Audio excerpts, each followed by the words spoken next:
update natin para sa lagay ng ating panahon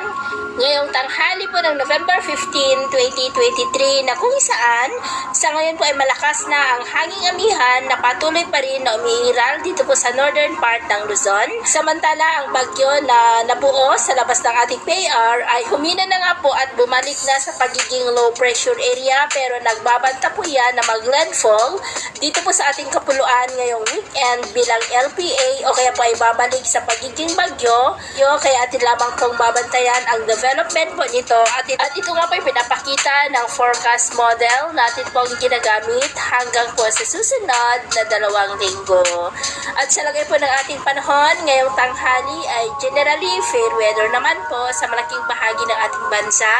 pero dahil po sa shear line ay maulap ang kalangitan na may mga pulupulong pag-ulan sa ilang bahagi po ng Southern Luzon at Eastern Visayas, maging po dyan sa may northern part ng Panay Island.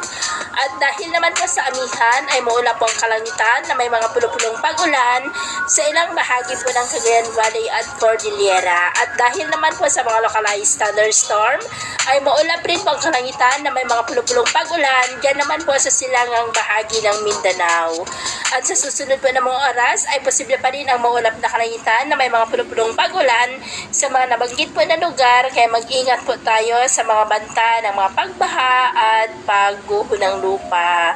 At sa atin naman po ang mga baybayin dahil po sa malakas na bugso ng hanging amihan at saka ng shear line